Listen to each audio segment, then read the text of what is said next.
Alright, ladies and gentlemen, it is your boy Ryan Thomas here from Failtech, and today I'm going to be talking about not necessarily owning an Elgato Game Capture HD in 2016, but actually a review of it and maybe a little bit of a comparison to the new one, its younger brother, and also some of the other competitors that it has. Let's start off with the main selling point for me about this, its size.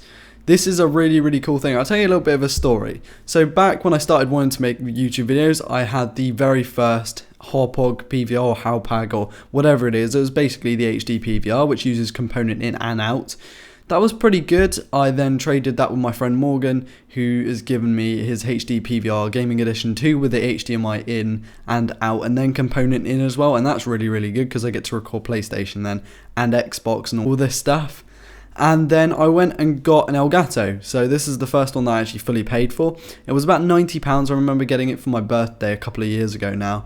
And it's probably one of the best things that ever happened to my recording setup because it meant I can record Xbox One, Xbox 360. I can't record PlayStation, and we'll get into that in a little while. But that is the coolest thing for me because the others required external power and then and USB-B cables instead of mini-B. Okay, so price. You can pick these up used for about £75 with everything included. And compared to its younger brother, the Elgato Game Capture HD Plus Pro 60 FPS, all this stuff, it's actually, about £50 to £60 cheaper to get one of these. And I'm going to tell you a little bit why I don't think that 60 FPS is a big deal. So when you're gaming, 60 FPS is a big thing, and I love it. And the higher the FPS really, the better, as long as it hasn't got screen tearing. But when you're watching a video, it does not need to be higher than 30 FPS.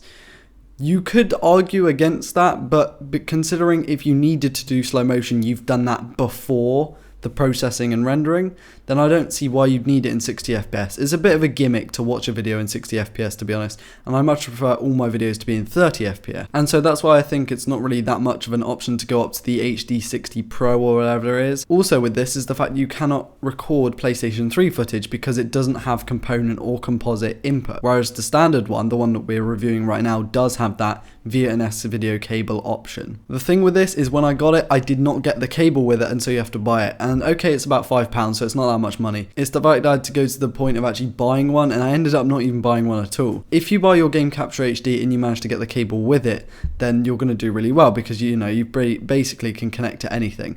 This can record PC, it can record Mac, it can record pretty much all the consoles. I've recorded Wii on this thing, it's crazy. And you can even record to a Windows PC or a Mac. I've used it on both. The software is really intuitive, really good. The best software I've ever used. My PVR, you have to go through some really weird third-party options to try and get it to work on a Mac, whereas the Elgato works on pretty much every platform. I absolutely love it. The software is probably one of the best bits about it, to be honest, because it's reliable, you can change settings, you can live stream directly from it, and it just works. Okay, I'm going to go through some pros and some cons. So the first pro is obviously its size. I won't get into that in too much detail, but it's basically similar size to a phone in terms of footprint, a little bit thicker than that.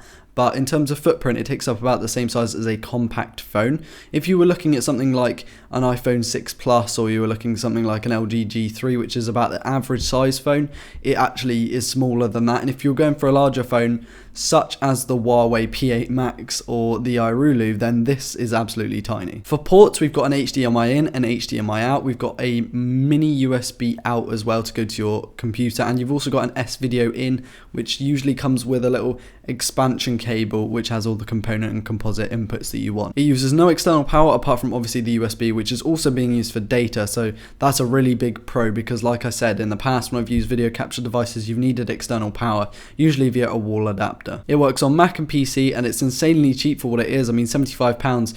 This could actually work, and I don't know if you think about this could actually work if you've got a camera that outputs as clean HDMI, that's without any of the boxes or the options on the screen. You can actually clean output from your camera to this and use it like that as well, which is really cool and useful if you've got a nice camera that you want to stream with, but it's a camera, so it's not really connected to the internet. You can do it via this and just have your output cable with HDMI going into the Elgato and then the Elgato going into the computer. It works like that, it's brilliant. And And finally, I'd say one of the good pros is the fact that it's got really, really good software, and I've told you about this. It's versatile, it's clean, it gets regular updates, and it's great software. It needs an adapter to do the composite and the component, which is fine because at this size, obviously you need that, it's really, really small. You're not going to fit all those ports on it, but it's the fact you need an adapter. That's a bit of a letdown. No 60 FPS at 1080p. Like I said, for me, that's not a con at all. I really think the 30 FPS recording is fine, but if you really wanted 60 FPS out of 1080p, you could not do this here. There is no InstaView option like the HD60 Pro, I believe the PCI Express version of this,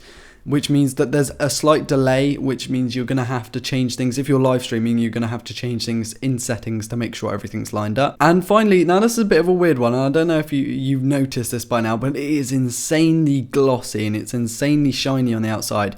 Picks up scratches, fingerprints, marks really, really easily.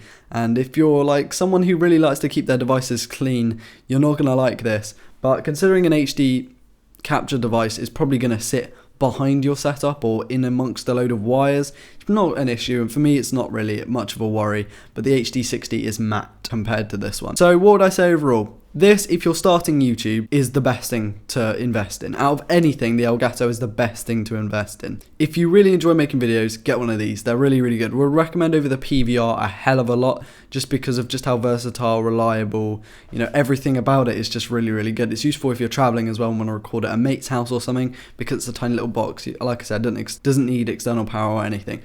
So sorry for this little rant, guys. Hope you guys have enjoyed. I'm slowly running out of products actually to review, and owning in 2016 is almost come to a close at this point because I don't have any products to review. I will update you. If you check my vlog channel, I will leave that in the description. That is where I'll post most of my updates, and so you guys really need to see that if you want to know behind the scenes. But I want to ask you right now is, if you guys are watching and you're regular, give me product suggestions to review in the comments below. My guess is they're probably going to have to be under £250, and mobile device. It's not like something that's really rare. If you can link me or something, that would be really cool. But anyway, thanks for watching, guys. This has been your boy Ryan Thomas from Tech. I hope you enjoyed this video and some of the new B-roll and stuff that's come out, with the new videos. But whatever, we'll see you in the next one. Peace.